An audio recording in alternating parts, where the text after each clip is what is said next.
नमस्कार दोस्तों, आपका हमारे YouTube चैनल में स्वागत है। दोस्तों, आज के इस वीडियो में हम बात करने वाले हैं इलाहाबाद विश्वविद्यालय के बीएससी प्रीवियस ईयर का पेपर का डिस्कशन करने वाले हैं और पूरा एनालिसिस भी करेंगे। यदि आप इलाहाबाद यूनिवर्सिटी के लिए बीएससी का ऑनलाइन फॉर्म भरे हैं और आप बीएससी में एडमिशन लेना चाहते हैं तो वीडियो आपके लिए बहुत ही महत्वपूर्ण रहने वाली है।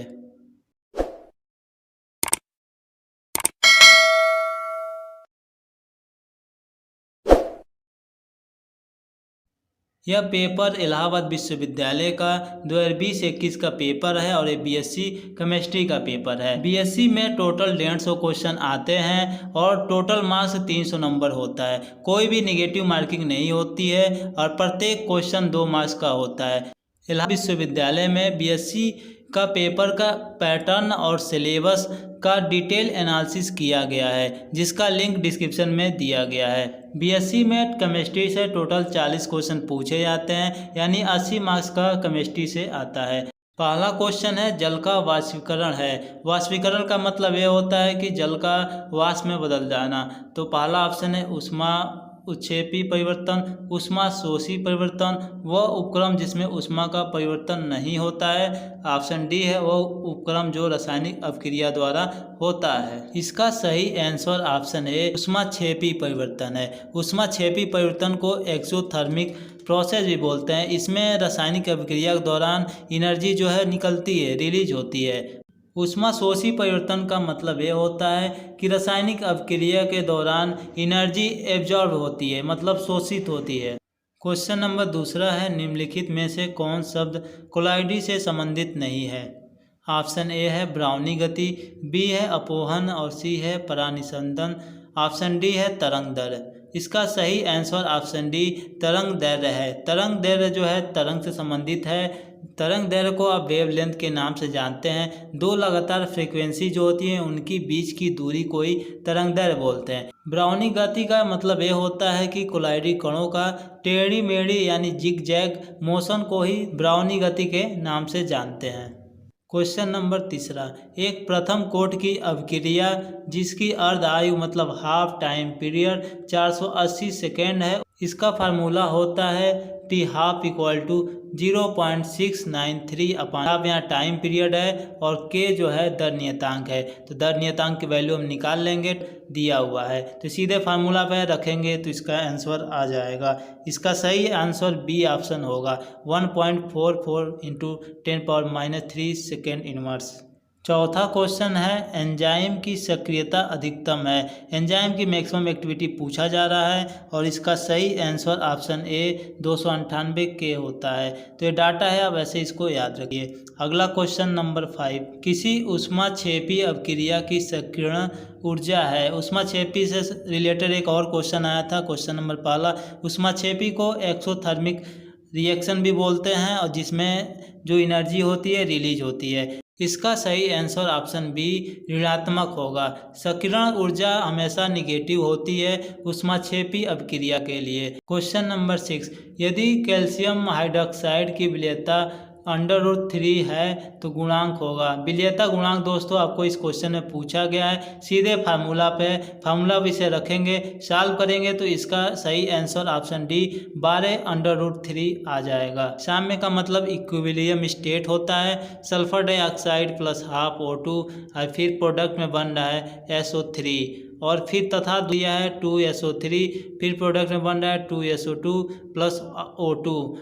तो साम्य स्थिरांक क्रमशः पहले वाला रिएक्शन का K1 है और दूसरे वाला रिएक्शन का साम्य स्थिरांक K2 है। तो K1 और K2 के बीच में रिलेशन निकालने के लिए बोल रहा है। इंटर लेवल का सारे क्वेश्चन हैं और ज़्यादा हार्ड नहीं है, सारे इजी टू मीडियम है। इसका सही आंसर ऑप्शन सी होगा। क्वेश्चन नंबर 8वां है कि 1% CaNO3 का होल ट्वाइस बिलियन का गलनांक आपसे पूछा जा रहा है। ऑप्शन ए है 0 डिग्री सेल्सियस, ऑप्शन बी है 0 डिग्री सेल्सियस से कम, ऑप्शन सी है 0 डिग्री सेल्सियस से अधिक, ऑप्शन डी है इसमें से कोई नहीं। इसका सही answer option B 0 degree Celsius से कम होगा। CaNO3 का होल ट्वाइस का गलनांक 0 डिग्री सेल्सियस से कम होता है।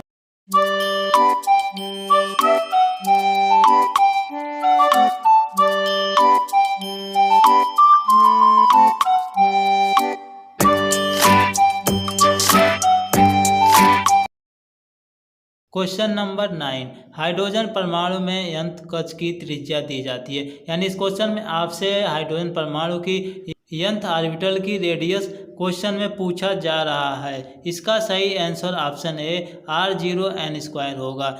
एटॉमिक मॉडल वाले चैप्टर में आपने इसको पढ़ा होगा।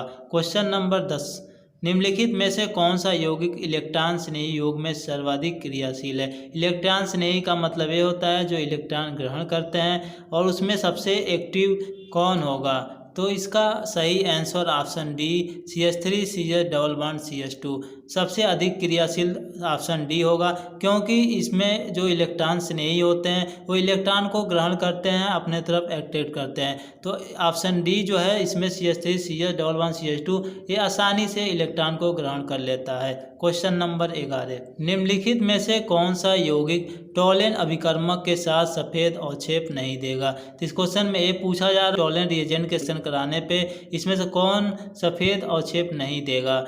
तो इसका सही आंसर ऑप्शन डी होगा C6H5C triple bond CH। Organic chemistry से भी अच्छे अच्छे क्वेश्चन पूछे जा रहे हैं, इसलिए आप ऑर्गेनिक केमिस्ट्री को अच्छे से रिवाइज जरूर कर लीजिएगा। क्वेश्चन नंबर 12, अभिक्रिया C6H5CH2 CH3 plus Br2 product में क्या बनेगा, यही पूछा जा रहा है। ऑर्गेनिक केमिस्ट्री का ये रिएक्शन है और इसका सही आंसर सी होगा, para bromo ethyl benzene product में बनेगा। क्वेश्चन नंबर 13, अरलान का एकलक है। अरलान एक पॉलीमर है और ये CH2 double bond CH monomer से बना होता है, यानी इसका सही आंसर ऑप्शन बी होगा CH2 double bond CH।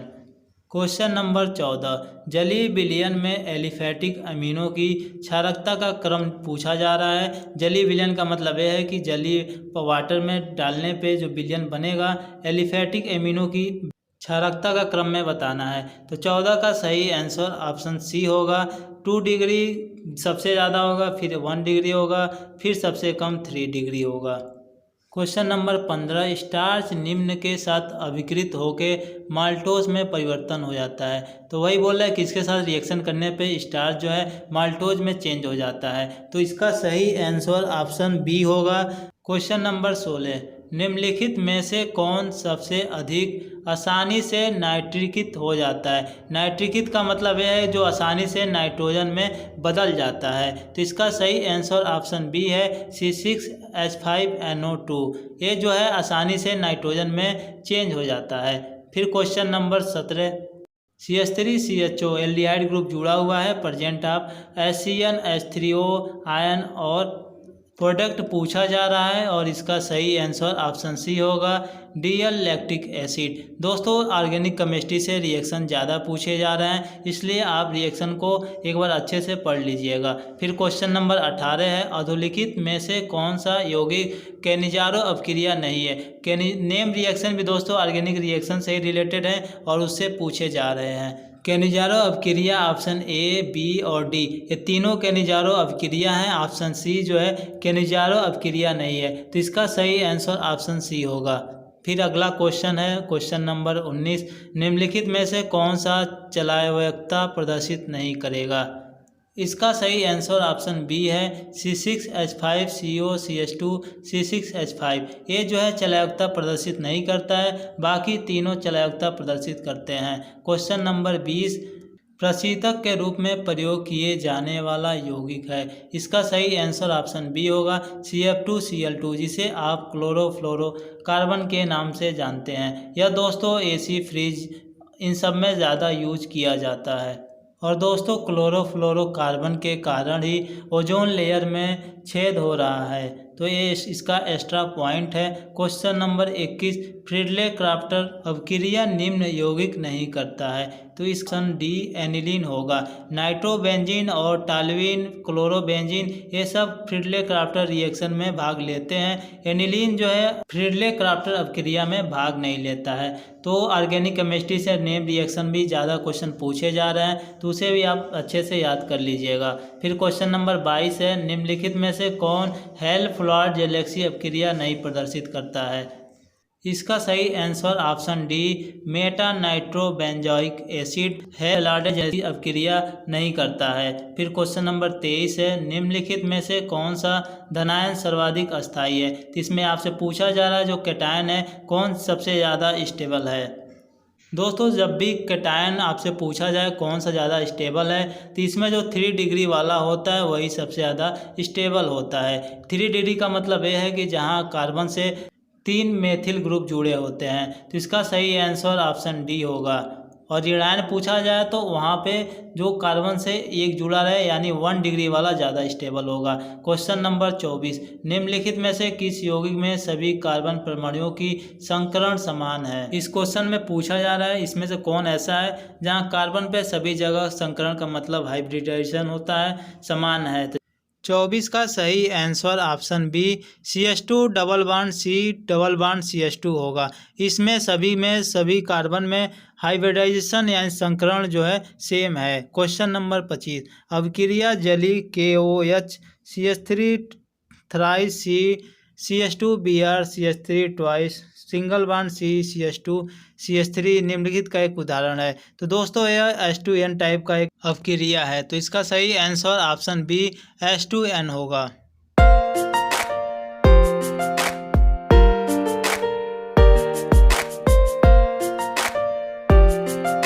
Question number 26, KMnO4 का एक मोल संख्या जो अम्लीय विलयन सल्फाइड आयन के 1 मोल से अपक्रिया करेगी।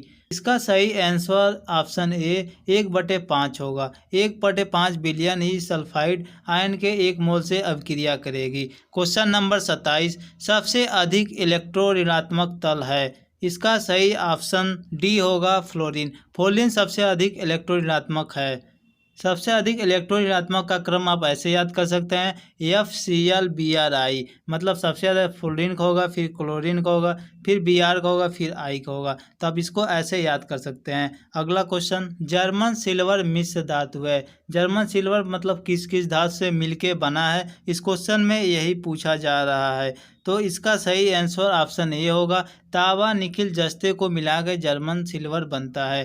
पीतल मिश्र धातु है जो किस किस धातु से मिलके बना होता है, आपको कमेंट में अपना आंसर बताना है। क्वेश्चन नंबर 29, 500 ml 1.5 मोलर घोल बनाने के लिए NaOH के कितने ग्राम की आवश्यकता होगी।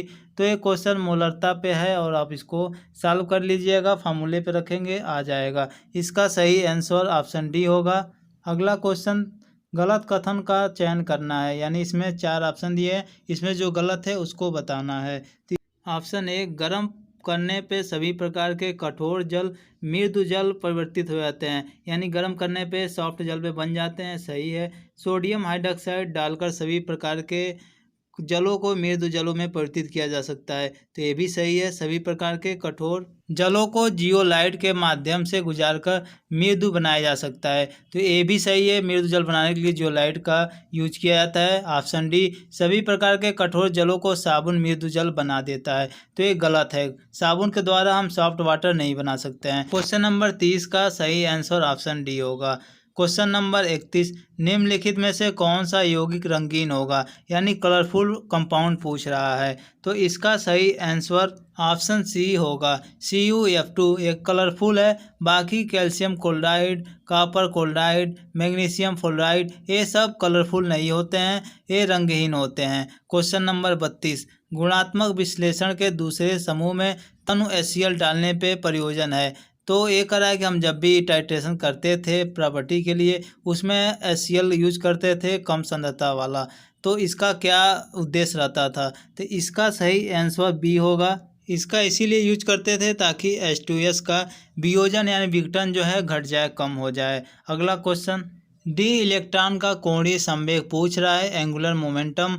तो इसका सही आंसर ऑप्शन ए होगा, √6h। कोणीय संवेग निकालने का जो फार्मूला होता है √L+1 × h बार। तो यहाँ पे L की वैल्यू 2 हो जाएगा, फार्मूला हम रखेंगे तो यहाँ से आ जाएगा आंसर आपका √6h बार। h बार = h/2π होता है। Question number 34, 4 species CN+CN CN-NO में से स्पेसीज के आवर्त क्रम वही है। बॉन्ड ऑर्डर पूछ रहा है कि बॉन्ड ऑर्डर क्रम में आपको बताना है कि किसका वही है। चारों में से ऐसा कौन है जिनका बॉन्ड ऑर्डर सेम है। क्वेश्चन नंबर 34 का सही आंसर ऑप्शन डी NOCN होगा। बॉन्डिंग ऑर्डर निकालने का फार्मूला होता है NB माइनस Na/2। NB का मतलब होता है कि बॉन्डिंग इलेक्ट्रॉन, Na का होता है कि number of anti bonding electron. तो इस फार्मूले की सहायता से आप बॉन्ड ऑर्डर निकाल सकते हैं। क्वेश्चन नंबर 35, सक्रियता सीरीज का मतलब होता है एक्टिविटी, कौन कितना एक्टिव है। इस सीरीज, ऐसा एक सीरीज होता है केमिस्ट्री में जिसको आपको याद करना होता है। तो उसी में से कुछ एलिमेंट को यहाँ लेके दिया गया है और इसी के आधार पर आपको बताना है कि किस निम्नलिखित युग्म वस्तु में किसकी संभावना है। तो इसमें से सबसे ज़्यादा किसकी, कौन सा ऐसा युग्म है जिसका सबसे ज़्यादा संभावना है। इसका सही answer option A calcium chloride और हाइड्रोजन, इनकी सबसे ज़्यादा संभावना है। जो धातु अम्लों तथा क्षारों में घुलनशील है वो है। तो दोस्तों पारा है, इसका सही आंसर ऑप्शन सी होगा Hg। Hg जो होता है दोस्तों धातु अम्लों और क्षारों दोनों में घुलनशील होता है। क्वेश्चन नंबर 37, नाइट्रोजन तथा ऑक्सीजन परमाणुओं के प्रथम आयनन विभव आयनन विभव इलेक्ट्रॉन वोल्ट में आपको बताना है। नाइट्रोजन का जो आयनन विभव होता है 14.6 होता है। ऑक्सीजन का प्रथम आयनन विभव 13.6 होता है। तो ये डाटा है, इसको आप याद रखिएगा। अगला क्वेश्चन देखते हैं, क्वेश्चन नंबर 38, निम्नलिखित यौगिक में से जो रेखी है वो है। रेखी का मतलब दोस्तों लीनियर होता है और आंसर ऑप्शन डी होगा। कार्बन डाइऑक्साइड का जो यौगिक है वो लीनियर होता है, इसका स्ट्रक्चर आप बना के देखे होंगे।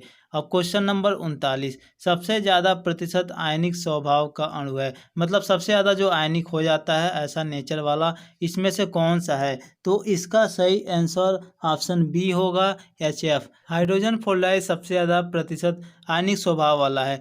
सबसे कम प्रतिशत आयनिक स्वभाव वाला HI होता है, इसे हाइड्रोजन आयोडाइड के नाम से जानते हैं। क्वेश्चन नंबर 40 और आज का ये आखिरी क्वेश्चन है और केमिस्ट्री से 40 क्वेश्चन ही पूछे जाते हैं जो 80 नंबर के आते हैं।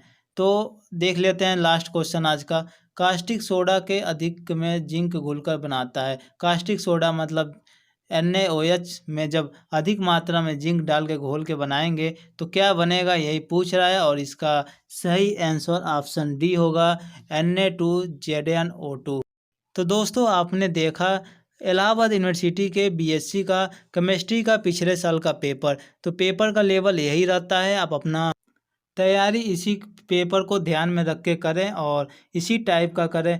इलाहाबाद यूनिवर्सिटी में BSc का कितना सीट है और फीस कितना है, इस पे ऑलरेडी मैं वीडियो बनाया हूँ, उस वीडियो का लिंक डिस्क्रिप्शन में दिया गया है। सिलेबस पैटर्न से रिलेटेड भी वीडियो बनाया गया है जिसका लिंक डिस्क्रिप्शन में दिया गया है। तो आशा करता हूँ आपको वीडियो अच्छा लगा होगा और समझ में आया होगा। इलाहाबाद यूनिवर्सिटी से संबंधित किसी भी जानकारी के लिए आप हमारे साथ जुड़ सकते हैं। टेलीग्राम ग्रुप का लिंक डिस्क्रिप्शन में दिया गया है।